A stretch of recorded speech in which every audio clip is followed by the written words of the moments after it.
Hello, welcome to another edition of Prove All Things. I want to thank everybody who's joining us today, whether you're watching live on Facebook, YouTube, or X, or you're watching on the CGI Digital Network app, whether that's on your phone, tablet, or television. And if you're watching on your television, maybe you're watching now on our new way to get the CGI app. Would be on the Google TVs and Amazon TVs, along with our prior TV channels on Roku and Apple TV. We thank you for joining us. I'm joined with co-host Mike James. How you doing, Mike? Hey, Jeff, doing well. Good to see you. Over here in California today, we got down to 39 degrees this morning, so that's about as cold as it's going to get in the winter time here. We'll get Mhm. up to about 56 degrees today, though. So everything's cool with the fires. They're almost completely put out, Okay, good. and the recovery has begun. So everything's good. Yeah, it's just staying cool out here. So I'm just when when I was living in Texas, there were warmer weathers in Texas. So this is a little bit cooler for me here in North Georgia. But I was able to go visit our church in Hendersonville, North Carolina this past week, and it's always great to visit other churches to see how folks are doing, and to keep those connections going. I heard you were in Washington. Yeah, Vancouver, Washington, just north of Portland, Oregon there. So I fly into Portland and just drive across the river, and I'm in Vancouver, Washington. So Yeah. we have a group up there. I'll be heading out to another group in New Mexico, Farmington, New Mexico, Aztec, New Mexico area Mhm. next month.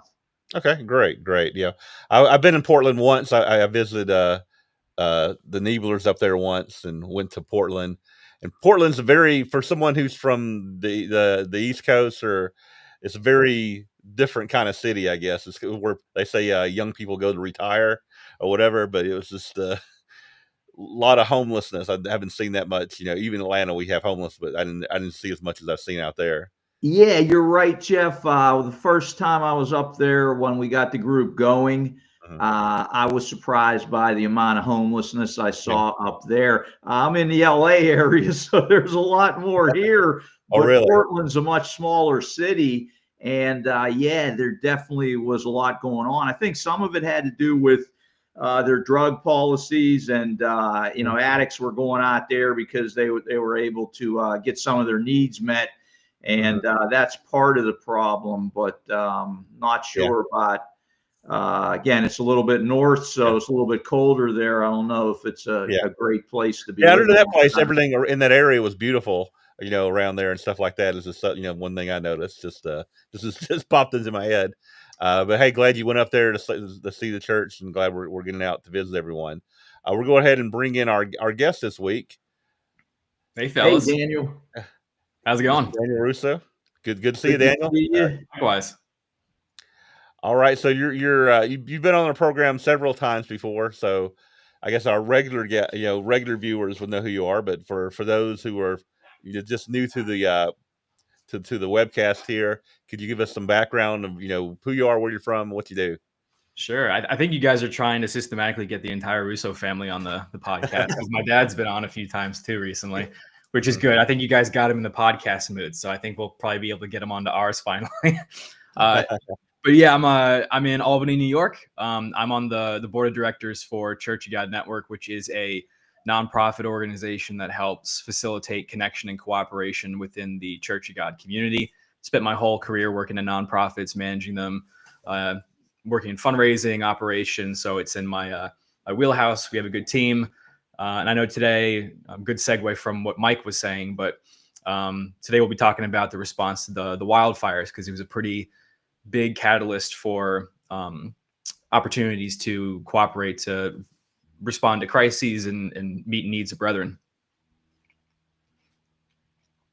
All right, wonderful. What's your church background, Daniel? Long story. Born into the community, and after Worldwide blew up in '95, because my folks came in the Worldwide back in the day. That's where I was born into.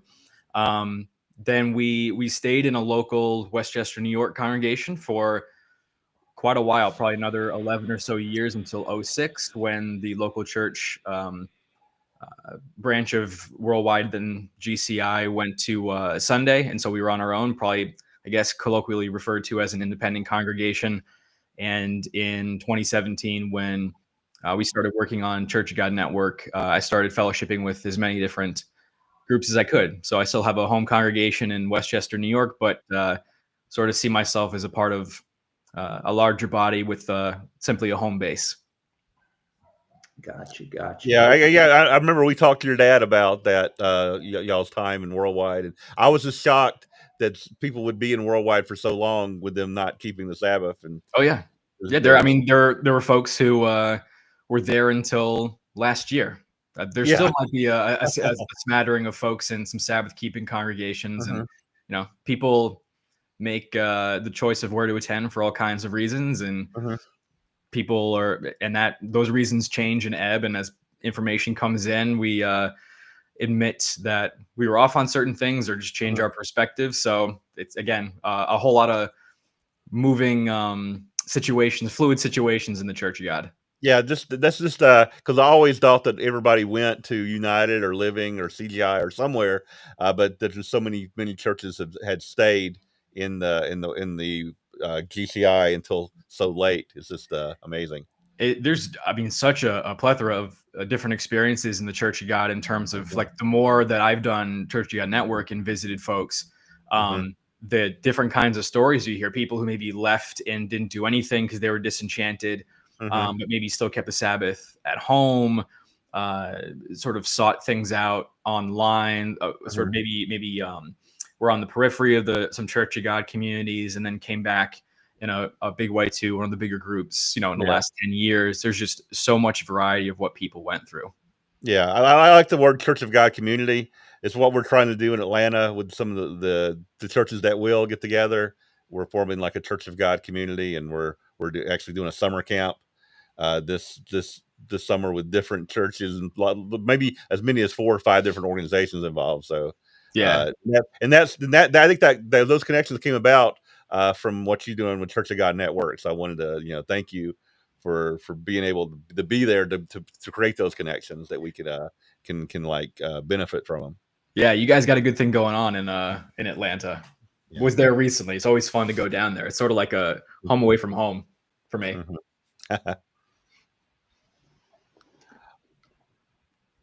All right, so now that we have you here, and I guess we wanted to kind of focus today on what the Church of God Network is doing as far as helping others in the community, helping those. I know, speaking of Atlanta, you helped out. We had a project here in Atlanta that I think y'all helped out.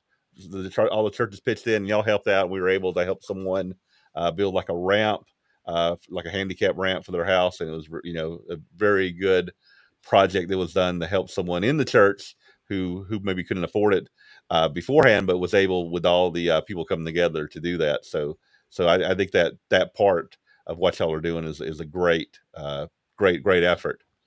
Yeah, that's Christianity 101, man. And I think that the Church of God can't neglect that aspect of church.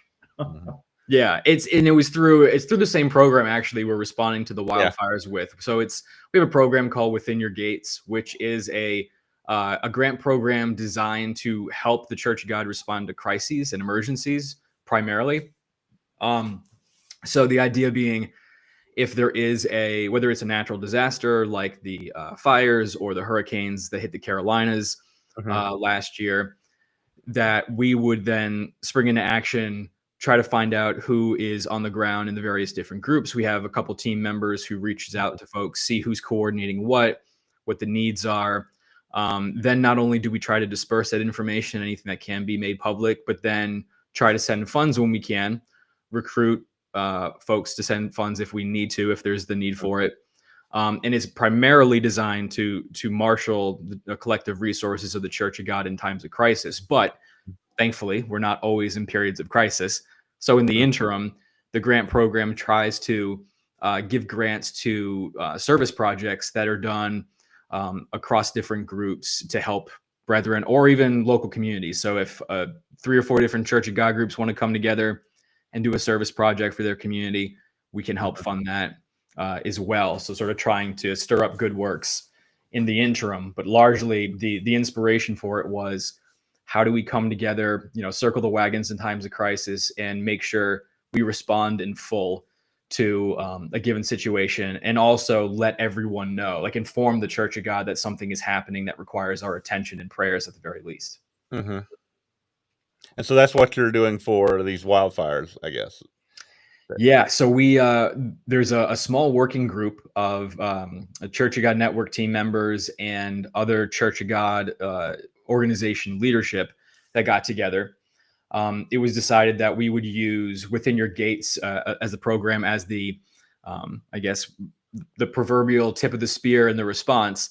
And we've been identifying needs of brethren across the various groups. We've identified around 24 members who have been affected in some way. And that could be whether they've lost their house entirely, which there are a number of people in the church who lost their homes completely from the fires, as well as people who maybe incurred damage, or at the very least, things like there's a lot of smoke or environmental hazards. So when they come back to their homes, like as people start to go back, they have to do cleaning. And if they don't do sufficient cleaning, that's a health hazard. So you don't want people to do a 50% cleaning. You want them to, because of a financial issue, you want them to be able to do what's needed. So we've been identifying folks, sending funds, coordinating with the ministry on the ground. And it's been an unfortunate catalyst for all this. But if we accept for a moment that there will always be crises coming up periodically, it's been a very encouraging response to the effort. We will have raised, we have one pledge that's yet to come in, but we're projected to raise over $95,000 for the response. Okay. And 75,000 of that has come from 6 different Church of God groups. So not members from different groups, but the groups themselves, the leadership have sent, so on average, over 10 grand a piece from these 6 different groups. One group sent 20 to help to Church of God Network's Within Your Gates program to help with the effort, which is super encouraging. I don't think people realize that kind of stuff can happen. I think we've been stuck in this rut where we think that kind of cooperation doesn't or won't happen, but it has been happening. And frankly, I wish I could name them out loud to you right now, but to their credit, a lot of them, at least at this point, have been saying, when we give, don't let the left hand know what the right is doing. Like, let's hold off for now. I'm hoping I can convince them eventually to let us plug them. They don't need to plug themselves. They have the right attitude with this, but I think it's really encouraging to see so many groups come out, and groups who did not have relationships with each other. Again, to plug the idea of a networking organization, we've tried to build these relationships and just show, even if for nothing else, that trying to show people we're not crazy and malicious, that we're just trying to help. And so we've had quite a range of groups coming in to either send funds and also help us identify needs, conversations with people on the working group, even if what comes from it is, hey, our group is all set. Thanks for reaching out. Our members are fine. We're taking care of it. Good to know this is here in case further needs come up down the line. We might need to utilize it then. Like, it's just the beginning stages. There has been no instance in the response yet of animosity or a negative reaction. It's just people trying to help others, being organizations being appreciative of other organizations, some that split off from each other, but are appreciating the outreach right now to help. So it's been a really cool thing to see. And also the energy around keeping, the program's here to stay, but the working group we have on the back end was sort of informally put together, but there's been an appetite to explore, hey, to what extent can we make this kind of thing permanent? An advisory group, a monthly meeting, a quarterly meeting, just to keep the relationships going. So it's been something really cool to see, an encouraging project to be a part of. Yeah, with all the splits and everything, I think this is a great example of when we do pool our resources or come together to work on something, great things can happen. And I think that's great for the future of the Church of God to say, hey, we've succeeded at this, we've done that. We came together, we united for these particular activities and it was successful. Why can't we do more of this? I think that's a great idea. I've seen online critics of the Church of God. There's critics out there and there's sites that are critical of the Church of God, and they try to portray the Church of God as people who aren't giving, as people who don't support charity. And I think that could be further from the truth. The people I know in the Church of God are some of the most generous, most giving to helping others and helping these type of projects. I saw the exact post you're talking about, and I'm like, yeah, because I went to that post. I sent a link on that post to your organization. I said, hey, look, well, what about this? Like, what are they doing here? Like, that was you. I think it was done anonymously. I did it anonymously. Yeah. Sometimes if I do it as my name, then I get into more conversations I don't need to get into there. But hey, Daniel, there's a great question here. Why people sometimes don't help. Life lessons. Jeff, can you put that question up and let Daniel address it with what specifically they are doing? Such a spiffy podcast program, guys, putting questions up. I like it. Yeah. So how do you know if the contributions are being used to help those in need and not going elsewhere? So Right. yeah, a lot of times when people give the places and charities, they're like, is this really going to what we want it to go to? Or is it going to like overhead or to like salaries of administrators and stuff? Sure.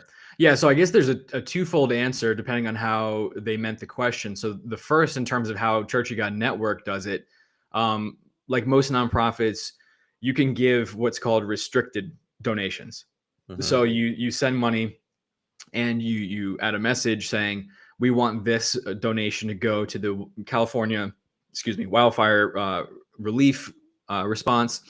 We in particular have a specific donation page as well, just to make it a step simpler for people, that anything given through that page goes to that effort.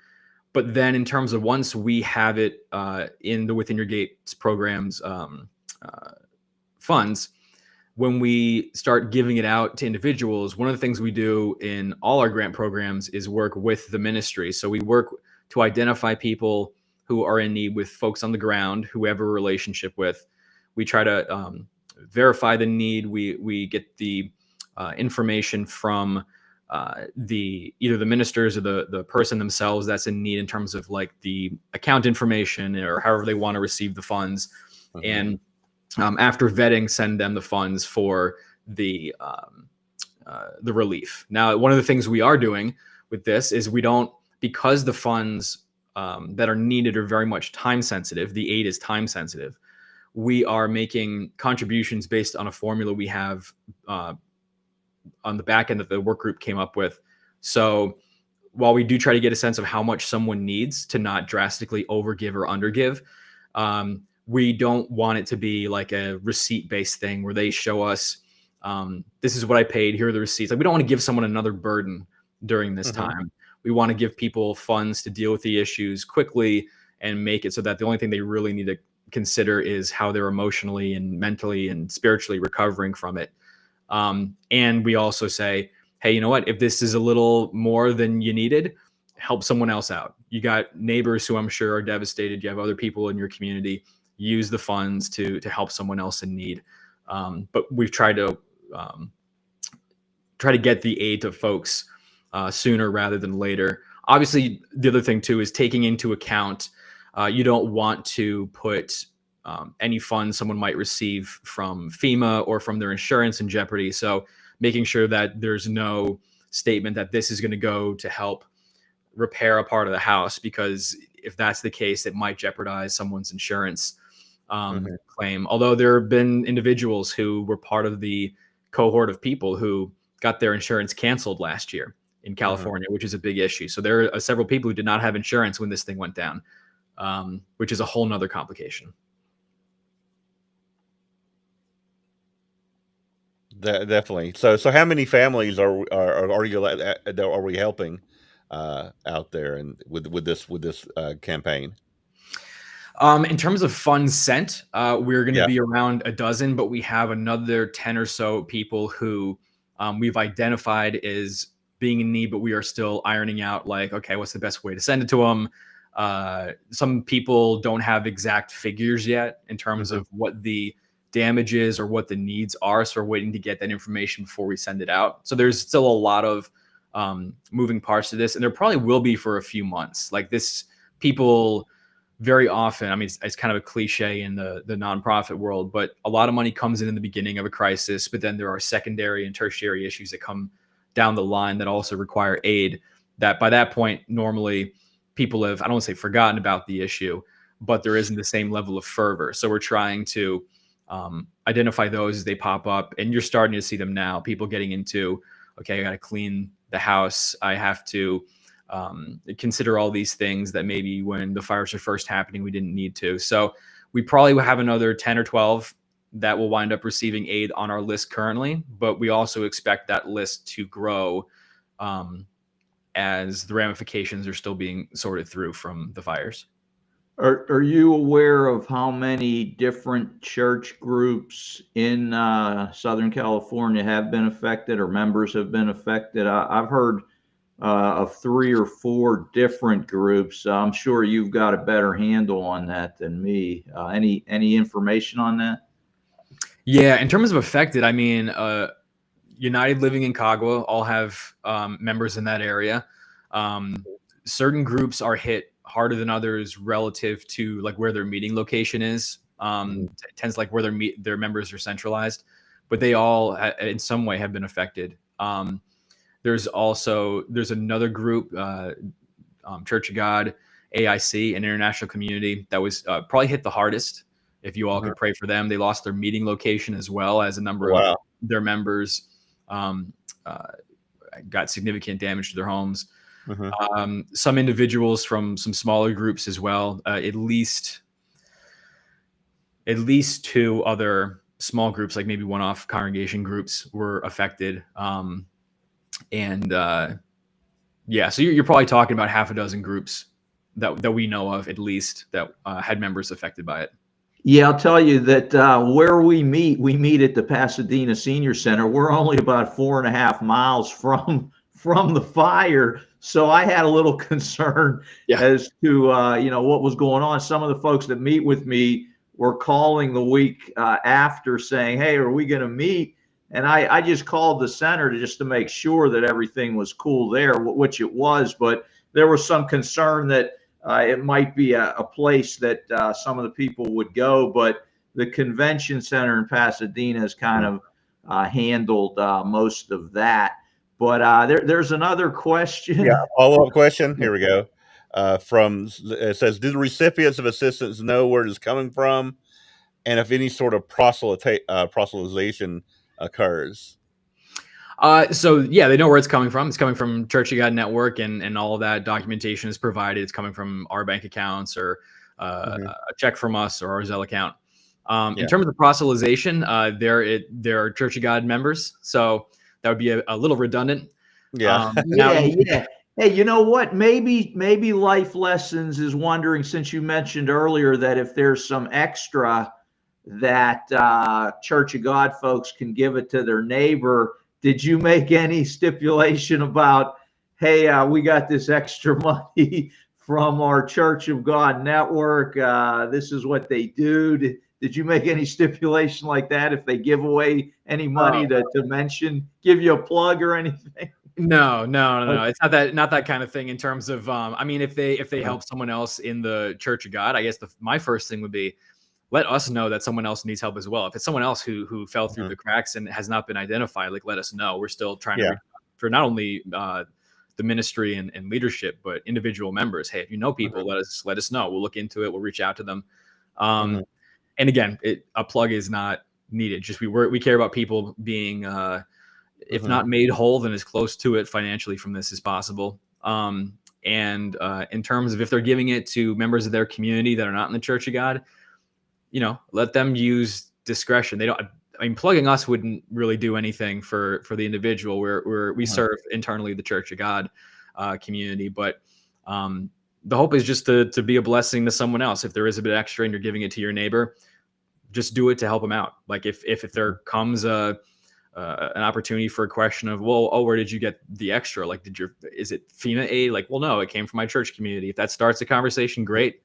If not, it doesn't change the fact that we're supposed to give. So. Yeah. Hey, let me ask you this question. I noticed that a number of sports professional teams in the LA area were given like $1 million a Yeah. piece to this problem. Yep. And do you see any whenever there's a tragedy like this, it seems like people do step up and they do things that you sometimes are surprising to people that there's a lot of actors that have given $1 million a piece also to this. Mm-hmm. What do you guys think? Just this question of tragedy or things that are bad sometimes lead to positive outcomes and things that are good. Yeah, I mean, it's one of those things where I would hope people are giving consistently regardless. I mean, if we're talking about just in the world in general, I know Mhm. the nonprofit sector is a pretty robust sector. But yeah, people definitely do come out and help. I mean, it's sort of expected. I saw that the NFL donated a few $1 million to the relief effort. That's sort of par for the course.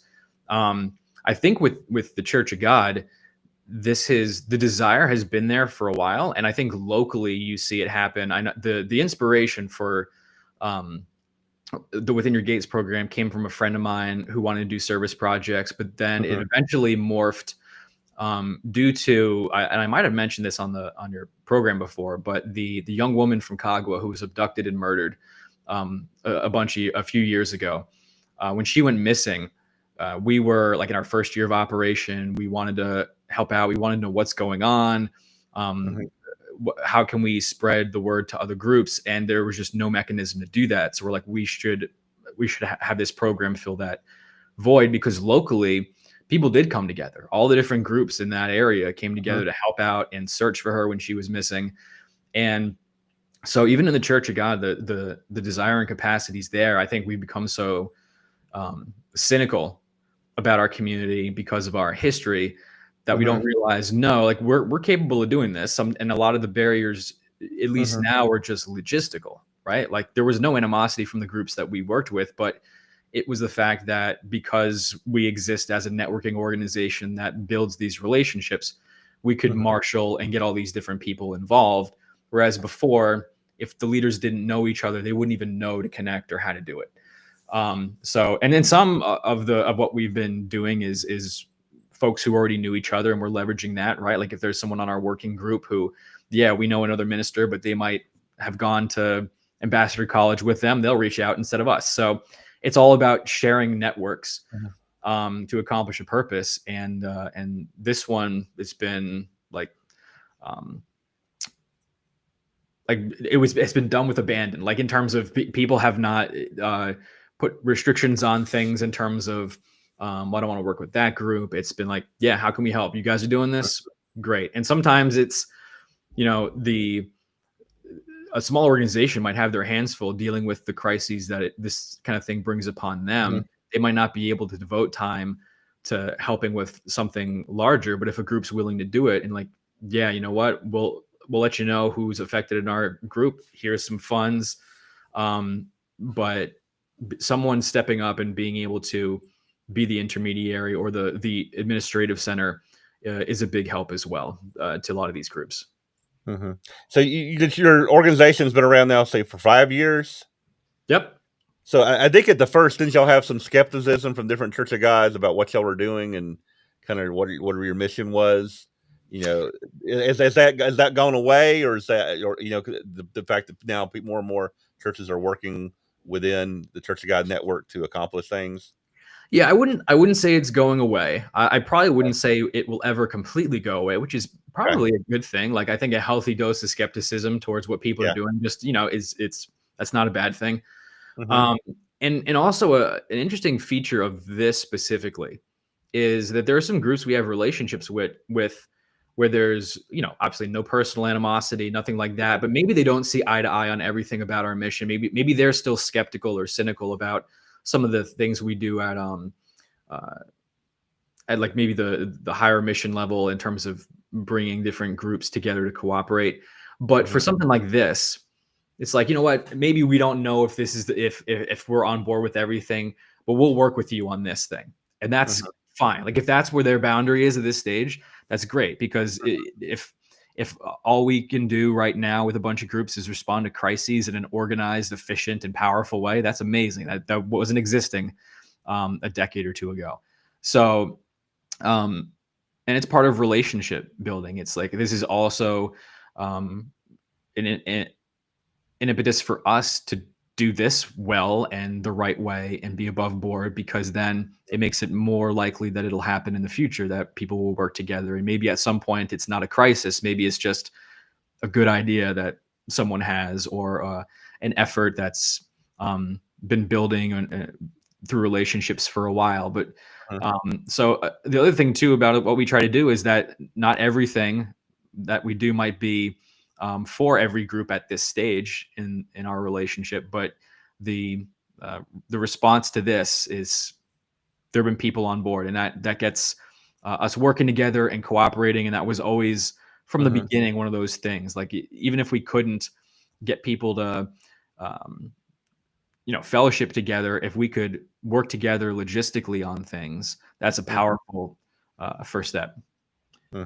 Yeah, you gotta start somewhere, and you got to go with baby steps. You got to walk before you can run. I know we've talked about this before, that trust has to be built over time, but something like this is a building block for the future. And I think that that's what people have to do. We've got to be patient. That if we want to build unity and work together, it'll come if you're patient and you continue to try. Continue to try, continue to try. But if you give up when things don't go exactly the way you want them to, you're never going to get to something better down the road. What are your thoughts on that? That it takes time to build relationships. Yeah, absolutely. I mean, it takes time to build relationships because people are complicated. I'm complicated. You guys are. Everyone is. But also secondarily, anything at all that you are building takes time to do well and to grow. And any company, you mentioned sports teams. The important thing with professional athletes and effective teams is having a good process and going in every day and trying to get a little bit better. People want to see this 0 to 100 growth in a short period of time. And when they don't, they get disappointed and they give up. And that's not just in the church, it's with any endeavor. People will try to learn an instrument, and if they don't see progress in a couple months, they give up. Or they go to the gym, and if they don't see progress, they give up. Whereas the thing that leads to success in building something lasting is being committed to it for the long haul, and just being committed to it. It doesn't matter if I have a bad day, or the company has a bad day, or we have a bad experience. You come in the next day and you try to do things the right way, and get better as an organization, build one more relationship, have one more conversation.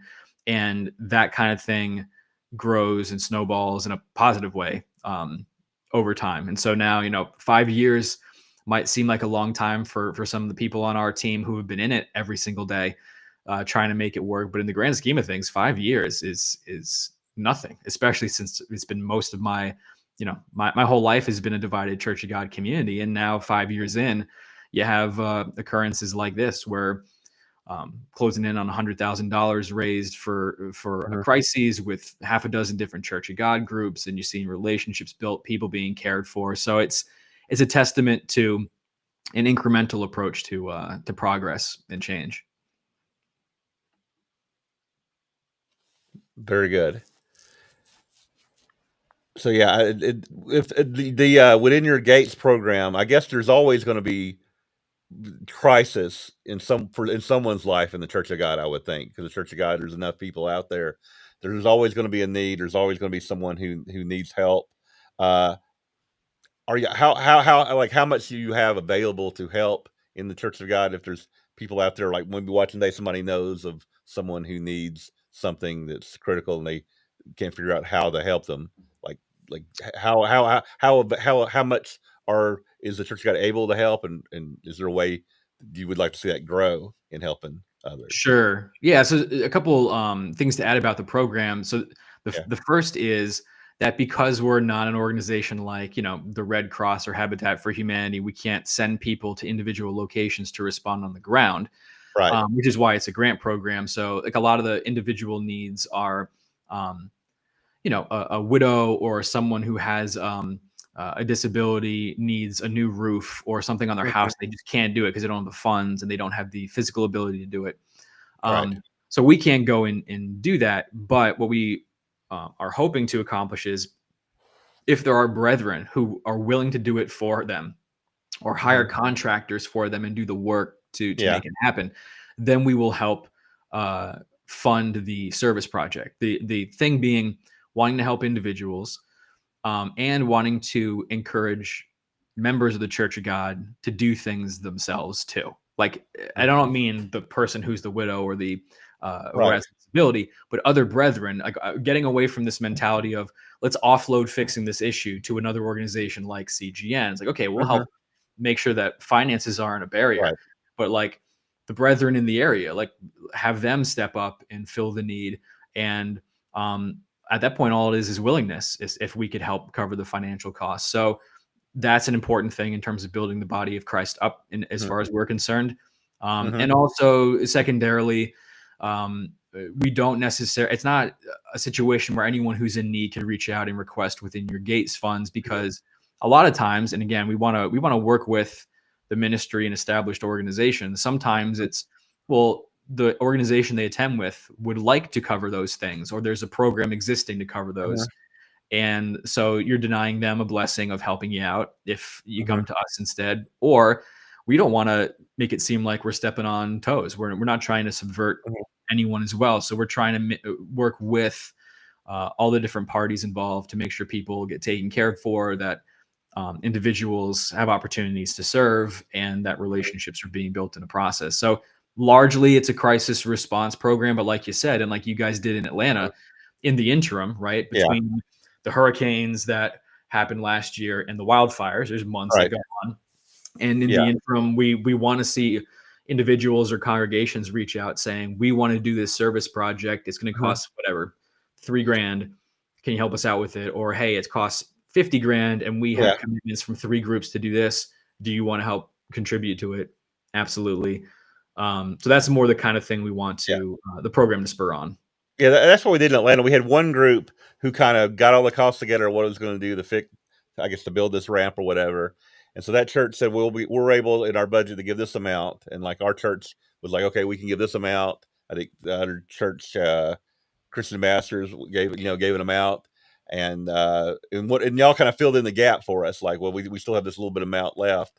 And I think that came together and really helped someone who was able to do something. And it was churches working together. And it's something I know that we want to do in Atlanta, that when we come together, we get together, Lemmy McGarity will have these, I can't think what we call them, but we get together, the churches come together for the Unity of Spirit conferences. And we hey, what do we, and I guess were you at the last one? We were mentioning some of the needs in August. Yeah, you were there. We mentioned like, hey, this person has a need, or this person has a need, and we're like, well, we can't let these needs go unseen. So it's like, what can we do? Right. Can we make this happen? And I think that's made me feel like, hey, I think we're actually making progress in this thing, that we're actually able to help people with legitimate needs.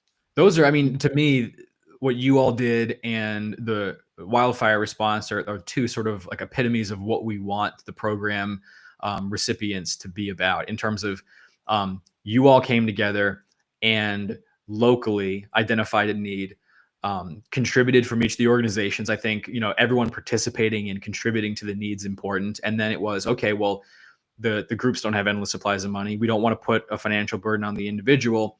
Within your gates, can you contribute to this as well? So like everyone's participating. You guys are leading it. So you are building the relationships across the groups. You're building trust. You're seeing how that develops on the ground in a powerful way. Whereas, let's say we were a $1 billion company and we came in and just paid for it and did it ourselves. There's no relationship that gets built. And then I could also be individuals. We've had individuals. I remember I think, what was it, in response to a tornado, something that came through Ohio not too long ago, maybe a year or two ago. Some individual, maybe half a dozen individual brethren from different groups came together to do some cleanup in their community, and we help pay for that. So it's a wide variety, but it's designed to not only fix or fill a need, but build relationships as well. Yeah, speaking of cleanup, there's another question from Life Lessons. What can an individual do beyond financial support? For these type of projects? Yeah, so I mean, a lot of it has to do with what's going on locally. So obviously, if you're in West Virginia and you want to help out for the wildfire response, unless you have the means to jump on a plane and go out there, uh, it's hard to help on the ground. Financial, yes. If you know people, like information is, I think people undervalue information and the spread and sharing of it quickly. So being in contact with people or connecting us with individuals who you might know are in need, or people who you know who might know people in need, that's a big thing. In terms of donated items, I know that was a follow up that just came in. That's absolutely helpful, but there are organizations that do that very well and have a really big infrastructure to make that happen. One of the things we also did for the wildfires, and we try to do for all the crises, which is sort of like the third aspect of this program, is information sharing. So not only pointing people, hey, these folks are in need, this is what's going on, this is how you can help, but also providing resources, for example, to people who were displaced by the fires. These are the different governmental resources, nonprofit resources. This is what the Church of God is doing to respond, whether it's us or other organizations. And so Are there are there other organizations that are doing response, giving money that are out there, other charitable Church of God organizations? Well, like for example, the ones with that have maybe a bigger infrastructure to handle it financially, like Living, Cagua United, they've all been caring for some members on their end. We've been helping them out as well, but like they've been providing information resources. Life Nets, which Vic Cubic runs, donated some money to some UCG members. So there are other people responding, and so if people land on the page that we made and go, okay, well, what is Living? If a Living member lands on the page and says, what are we doing to help us? How would I give to them? They could find the link to how to donate to LCG. So donated items in terms of clothing and food. If for example, we identified that as a need in California that was very specific about like some sort of physical item, that's something that could be built into the program. But for this and for things like the hurricane, that's not, in our experience, what has been identified. There might be organizations, again, that serve the greater communities around them that go, okay, well, we're going to provide free clothing or food, way to supplement food.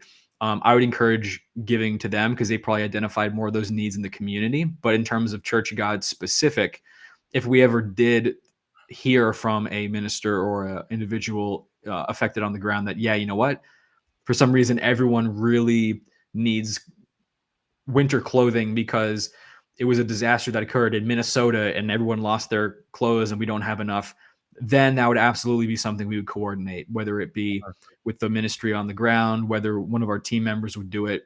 And also, if anyone listening out there has a passion for this and is like, I would love to own something like that. Like, I would love to be the go-to contact to arrange some of this stuff. Let us know. Like, we're always looking for passionate team members who want to own a slice of these programs we try to administer. But at this stage, specifically with California, I would say we have not identified any sort of item needs that people have. And if that is your passion, I would say there are a lot of nonprofits that are serving the greater area that probably could use those items.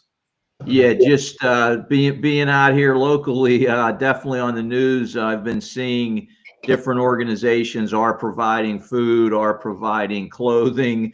They set up in parking lots in different locations, and anybody who was affected by the fire can just go to these locations, get shoes, get clothes, get whatever those needs are that they need right now taken care of.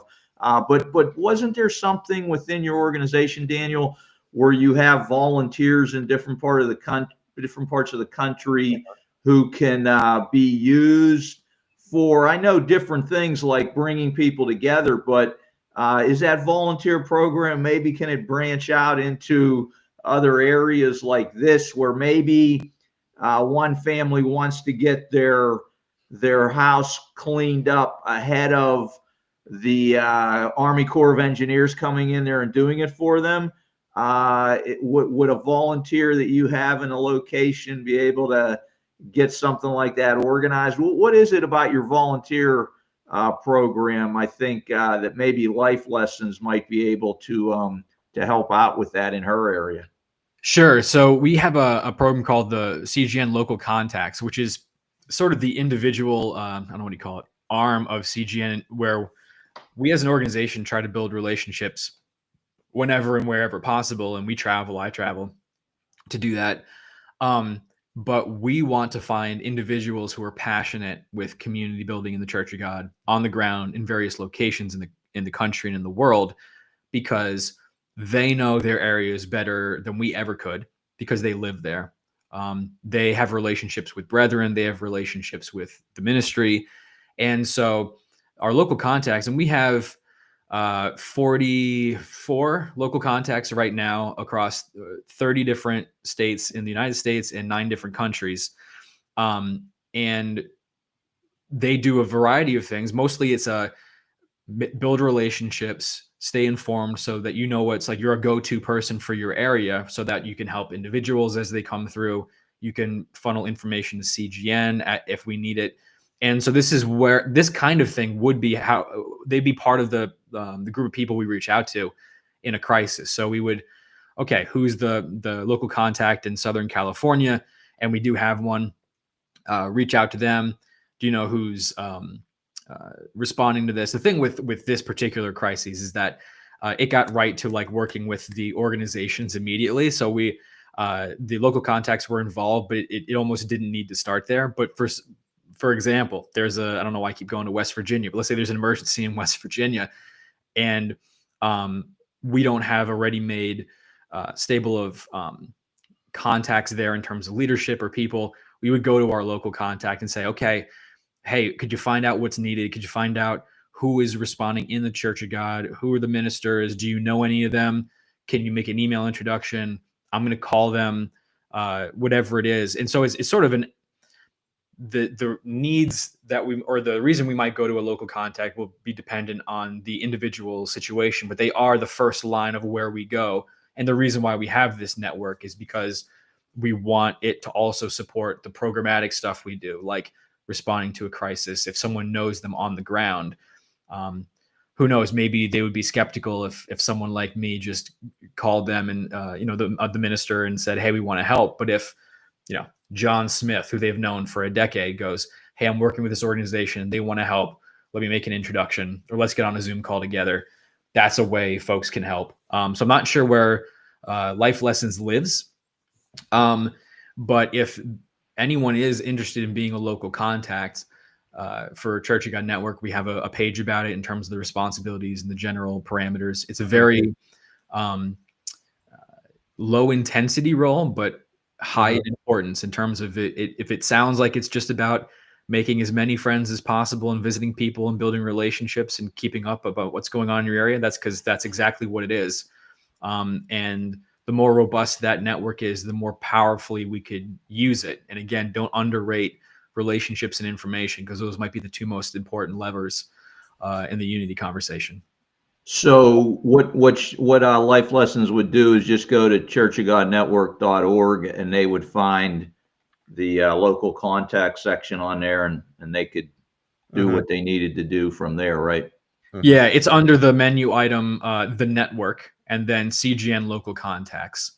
Okay, so let me ask you a question about your local contacts. So I'm here in the LA area, so I'm not written in as your local contact, but I would let you know now that if your local contact ever needed my support, or there was some issue, the local contacts have their own list of contacts within that area that they can reach out to and work with, and how can you broker that?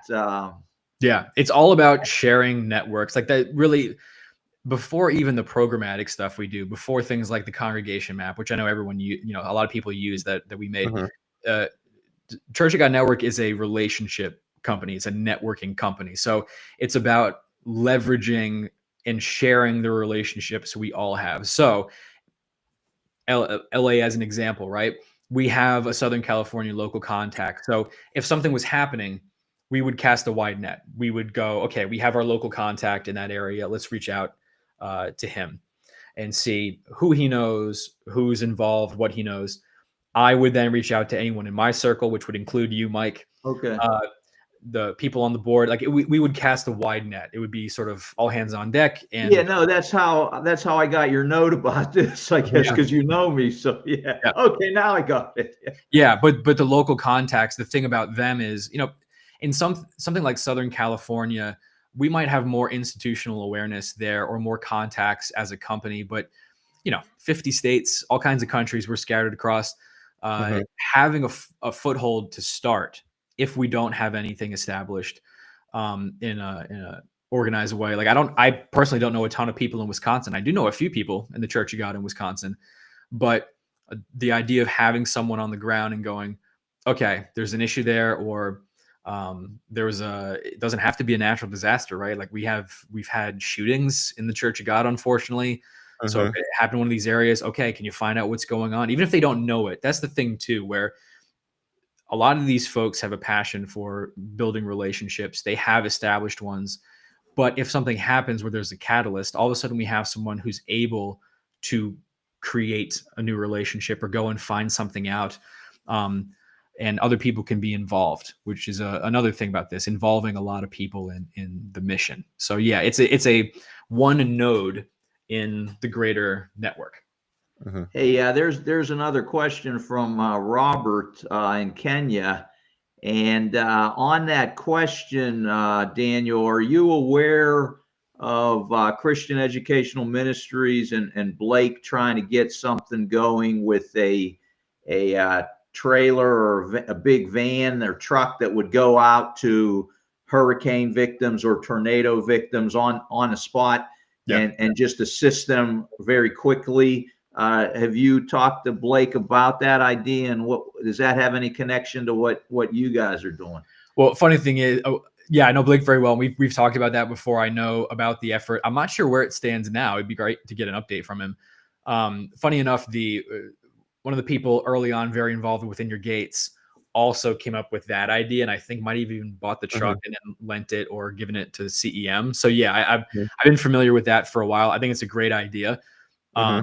Even if for no other reason that in the area of Texas they're in, there's probably just so many brethren and so many communities in need, even if it's just regional. That's another thing, right? Like let's say that is quote unquote only regional. If that can be copied and pasted to other parts of the country, and all of a sudden you have a bunch of these things going on, like that's a great first step. In terms of Robert's question, which I think is sort of related, and also, by the way, as a plug, hey Robert, he's our podcast guest this week as well. So you have some sort of like glitch in the matrix here with all the different podcasts. Go ahead and plug that, Daniel. What time is that on? Is it live or where can people see that? No, we're not quite as bold as you guys in terms of doing it live. So it'll be dropping on this Thursday.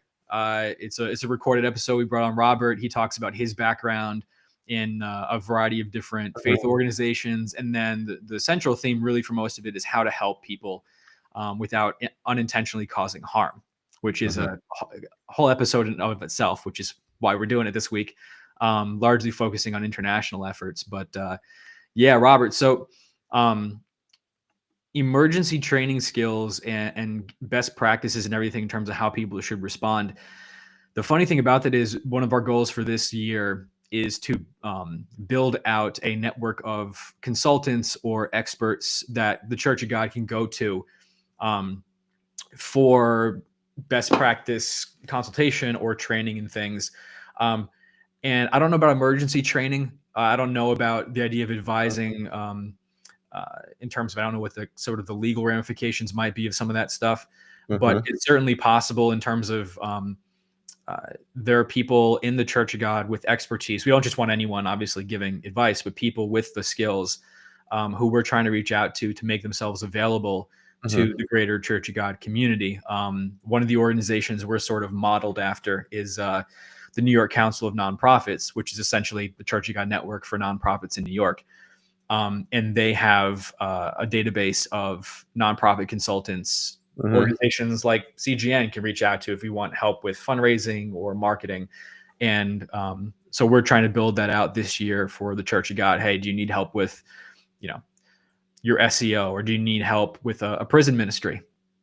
Go to Gary Johnson, right? Like, I'll plug him again right here. That dude's doing awesome work with Covenant Concepts. And so hopefully that would also involve things like emergency training, or if you have a CPA, maybe there are financial implications. That's one thing we're considering right now too. Maybe doing a debrief or like a webinar as this crisis ebbs in California. There's going to be so much information coming out about what's now going to be tax deductible. Do people know that you can deduct any expenses in response to the crisis on your taxes? That's a big thing. What kind of needs coming in? What are some one-off things that are going to be extent because of the crises that people might not be aware of? Even if it's just a webinar with 6 or 7 different ministers who could then share the information with their members, it could be a big help. So yeah, Robert, the short of it is right now we don't have necessarily individuals who we will send out to provide training in these situations, but it would be great as a part of the best practice and consultant provision in the future if you know of people who are willing to provide that and they're reputable and appropriately licensed and whatnot. That's not out of the question. Yeah, I mean, at least in the United States, to Robert's question, the Red Cross offers CPR first aid classes that anybody can take, and you can get certified in that. So that's something that we should do here. Take advantage of that in your church communities. You never know when that may come in handy. Yeah, and we're talking about inside your gates, but we kind of mentioned some outside of your gates kind of things that are being done.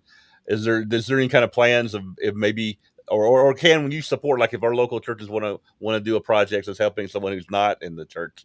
Is that something that CGN can support? Yeah, so we try to not succumb to what's called mission drift, right? Which is where a nonprofit drifts into an area that's not actually within their specific mission. And the reason why, and we're not saying that kind of stuff isn't important, but like, specification and not duplicating is also important. So, researching for cancer is important, but that doesn't mean that CGN should do it. That being said, you wouldn't want us doing that. We don't have the skills.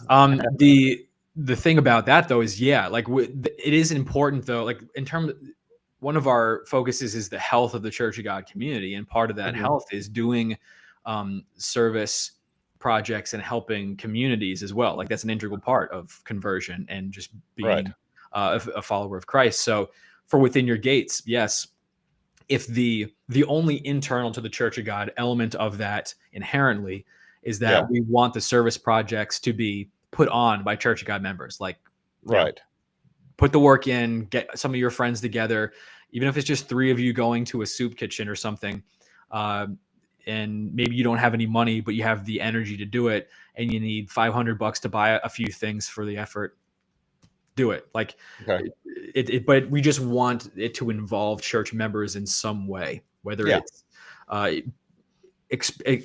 explicitly on the service provision side. We want the people organizing it to be in the church. Absolutely, that sounds great. All right, well, I think we've run up to the hour, so we do thank you for joining us this week. Is there anything you want to leave us with, or anything to leave us with before we go? Just in case anyone is interested, our fundraiser for the wildfires is still up. I think it'll stay up, assuming that there's no unfortunate downslide in the situation in California that makes it stay up longer. It'd probably be up for another week or 2 before we take it down. If anyone wants to give financially, if anyone knows of anyone in need, please reach out to us. We have a contact us form. The fundraiser you can find by hovering over our donate button. There's the California Wildfires fundraiser underneath it. Otherwise, just check out our site. If you've never heard about us, if you're interested in Robert's podcast this week, stay tuned. It's coming on Thursday. But otherwise, thanks, guys. Always love coming on. Thanks, Daniel. All right. Yeah, thank you for joining us. And we want to thank everybody out there who's joined us as well today. And we will see everybody next week. But before we go, we're going to promote the program for next week. So I'm going to say goodbye to Oh everyone. yeah, I almost forgot about that, Yeah, Jeff. I'm going to say goodbye to everyone, but we're going to do a little 1-minute promo before we go to the closing that will promote our program for next week. So goodbye, everyone. Thanks, Jeff. And watch this promo, and then we'll see everybody next week. The ancient Egyptians had one of the mightiest armies in the ancient world. How big an army did Moses have? Why would a powerful, despotic ruler even want to listen to an old 80-year-old shepherd? Why, after dismissing Moses and Aaron as nobodies in their first meeting, did the Pharaoh change his mind and meet them again? Why did the Pharaoh want Moses to perform a miracle for him? Exodus 7 informs us that Moses would appear as a god to Pharaoh. Why did God do this? How did God achieve this? To modern readers, the Exodus plague story seems weird. It almost reads like a fairy tale. So much of the story seems improbable. Mike and Jeff interviewed Tom Cayley, the Common Faith Exodus Plagues instructor, about this upcoming course on the Exodus Plague.